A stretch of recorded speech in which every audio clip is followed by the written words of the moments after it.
જય ધન્વંતરી મિત્રો. ઋતુકાળની પ્રાથમિક સમજ ગયા વિડીયોમાં આપણે જોઈ અને આજથી ઋતુચર્યા વિશે આપણે આગળ વધીએ. પહેલાં જે મિત્રોએ મારી ચેનલને સબસ્ક્રાઈબ ના કરી હોય એમણે સબસ્ક્રાઈબ કરવા વિનંતી. આજનો વિડીયો એ હવે પછી શરૂ થતી શરદ ઋતુની ઋતુચર્યા માટે છે, કારણ કે આપણે નજીકનું પહેલાં જોઈશું જેથી કરીને દૂર સુધી સ્વસ્થતા રહે. સ્વસ્થતા જાળવવા માટે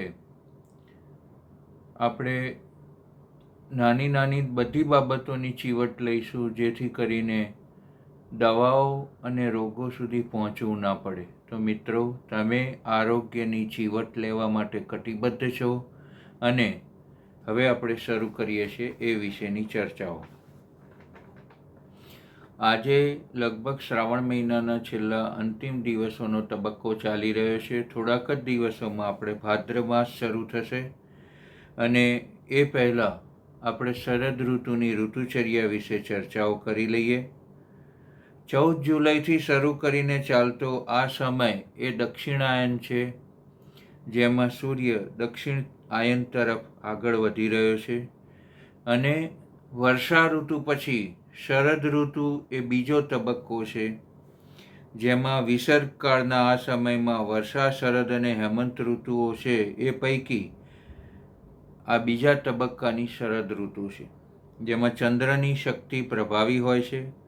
વાતાવરણ ઠંડુ અને ભેજવાળું હોય છે, એટલે સજીવોને વાતાવરણમાંથી પણ શક્તિનો પુંજ મળી જતો હોય છે, શક્તિનો સંચાર થઈ જતો હોય છે, ચેતનાઓ વધતી જતી હોય છે. આ ઉત્તમ કાળમાં ભાદરવો અને આસો આ બંને મહિનાઓ આપણે શરદ ઋતુમાં જો ગણીએ તો આ ઋતુમાં પિત્તનો પ્રકોપ થઈ શકે છે, અગ્નિ મંદ થાય છે. આના કારણે પિત્ત અને રક્તને લગતા રોગો થવાની સંભાવનાઓ થઈ શકે છે. જે વ્યક્તિઓની શારીરિક સંપત્તિ, શારીરિક સૌષ્ઠવ સારું છે એને આની કેટલીક અસરો પડતી નથી, પરંતુ એ સમયમાં આપણા શરીરની દોષ મલ ધાતુની જે સ્થિતિઓ હોય છે એ આ પ્રમાણે હોય છે. તો પિત્ત અને રક્તના રોગો થઈ શકે છે, ચામડીના રોગો થઈ શકે છે, પિત્તજન્ય રોગો થઈ શકે છે, રક્તપિત્ત, વિસર્પ, બળતરા, વારંવાર મોં આવવું, મૂત્રકૃચ્છતા અને શિરશૂલ જેવા રોગો પણ આ સમયમાં થઈ શકે છે. આવું ના થાય અને આપણા શરીરના આરોગ્યને સંતુલિત કરવું જોઈએ એ માટે પથ્ય, આહાર અને વિહાર. વિહાર કહેતા આચરણ. આપણે કેવી વસ્તુઓ ખાવી જોઈએ અને કેવી વસ્તુઓ ના ખાવી જોઈએ એની ચર્ચાઓ માટે મળ્યા છીએ. તો આયુર્વેદના ચિકિત્સા સિદ્ધાંત મુજબ પિત્ત જ્યારે વધે છે ત્યારે વિરેચન કરવું જોઈએ. પિત્તસ્ય વિરેચનમ અથવા વિરેચનમ પિત્ત હરાણામ. આ ચિકિત્સા સૂત્ર મુજબ આ સમયમાં વિરેચન એ ખૂબ જ ઉપયોગી રહેશે. વિરેચનથી આપણા દોષોનું સંતુલન કરી શકાય છે.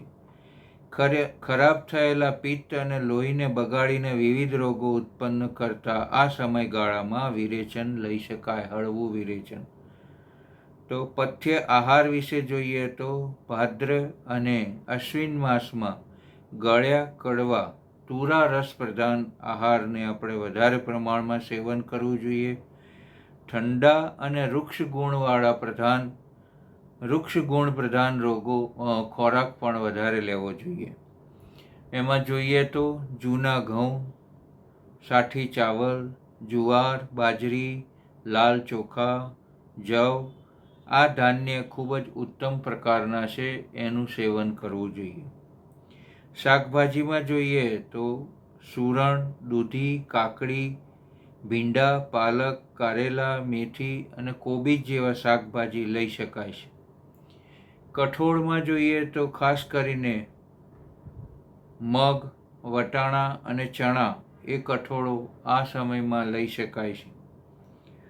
દૂધ પ્રચુર પ્રમાણમાં લેવાનું હોય છે, એટલા માટે આપણે ભાદ્ર માસમાં શ્રાદ્ધ પક્ષ થાય છે કે જેથી કરીને પિત્તનો વિરેચન, દૂધ એ હળવું વિરેચક દ્રવ્ય છે, તો દૂધનું પ્રમાણ પ્રચુર માત્રામાં લેવાતું હોય છે. એવું કહેવાય છે કે આખા વર્ષમાં સૌથી વધારે દૂધ લેવાય છે શ્રાદ્ધ પક્ષમાં, તે છેક શરદ પૂનમ, એટલે દૂધ પૌવા ખાવાનું પણ એક આગવું મહાત્મ્ય છે.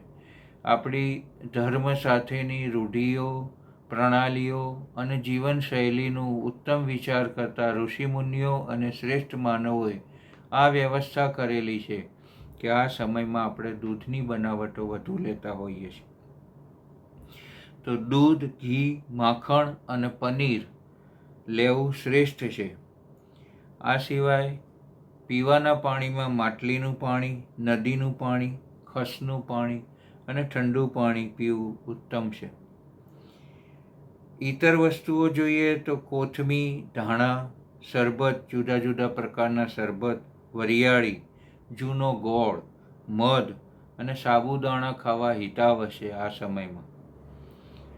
આ ઉપરાંત આ સમયમાં ખાસ કરીને વિહાર જોઈએ તો રાત્રિના સમયે ચંદ્રની માંથી મળતી પ્રચુર શક્તિઓને ગ્રહણ કરવા આપણે રાત્રિ વિચરણ કરવું જોઈએ અથવા ચાંદની શીતળતામાં બેસવું જોઈએ, વિહાર કરવો જોઈએ, ચંદનનો લેપ લગાવવો જોઈએ, સુગંધિત પુષ્પમાળાઓને ધારણ કરવી જોઈએ, જુદા જુદા શરબતોનું સેવન કરવું જોઈએ, સ્વચ્છ સફેદ વસ્ત્રનું પરિધાન કરવું જોઈએ, મોતીની માળા પહેરી શકાય છે, ચંદન, ખસ, કપૂર જેવો લેપ કરી શકાય છે. આ ઉપરાંત કોપરેલનું હળવા હાથે મસાજ, માલિશ અથવા અભ્યંગ પણ કરી શકાય છે. તો આ બધા હતા ફાયદાકારક આહાર અને વિહાર. હવે શું ના કરવું જોઈએ એ વિશે ચર્ચા કરીએ તો શરદ ઋતુમાં મકાઈ અથવા સૂકા શાકભાજી ખાવામાં ના વાપરવા જોઈએ. અડદ, કળથી લેવું ના જોઈએ અથવા ઓછા પ્રમાણમાં લેવું જોઈએ. ગાજર, મૂળા, ડુંગળી, લસણ એની માત્રા ઘટાડવી જોઈએ જેથી કરીને પિત્તનું શમન થાય અથવા સંતુલન થાય. લીંબુ, કેરી, સ્ટ્રોબેરી, અનનસ તથા ખાટા ફળો ઓછા ખાવા જોઈએ. આ ઉપરાંત આ સમયમાં દહીં, છાશ અને કઢી પણ ઓછી ખાવી જોઈએ. સૂરજમુખીનું તેલ, હિંગ, કાળા મરી, ગરમ મસાલા આ બધી વસ્તુઓનું સેવન ઓછું કરવું જોઈએ જેથી કરીને આપણા શરીરમાં પિત્તનું સંતુલન રહે. જનરલી શરદ પૂર્ણિમા એ એવો ઉત્તમ કાળ છે જેમાં શરદ 16 કળાએ ખીલેલી હોય છે અને આ સમયમાં ચંદ્રની શીતળતા એટલી બધી હોય છે કે આપણે એને ગ્રહણ કરવા માટે જુદી જુદી જગ્યાએ શરદ પૂર્ણિમાના ગરબાઓનું આયોજન પણ એટલા માટે થતું હોય છે કે એટલો સમય ચંદ્રની શીતળતા શરીર ઉપર રહે. આ ઉપરાંત દૂધ પૌવા આપણે ખાતા હોઈએ છીએ. ખાસ કરીને દૂધ પૌવામાં પણ ચંદ્રની શીતળતા વધારે પ્રમાણમાં આવે અને એ સ્નિગ્ધ મધુર આહાર આપણને શક્તિ પ્રદાન કરે. એમાં આપણે એલચીનો પણ ઉપયોગ કરીએ છીએ. તો મિત્રો, વરિયાળી, એલચી એ દ્રવ્યો પણ આ સમયમાં ખૂબ જ ફાયદાકારક છે.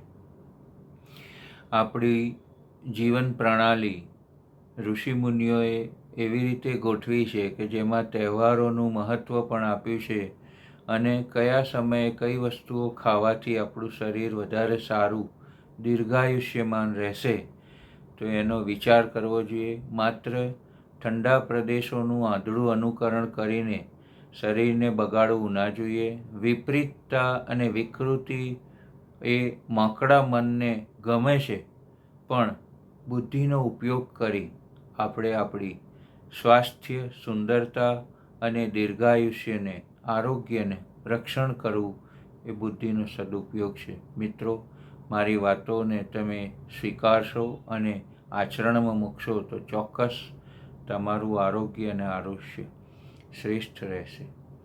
જય ધન્વંતરી.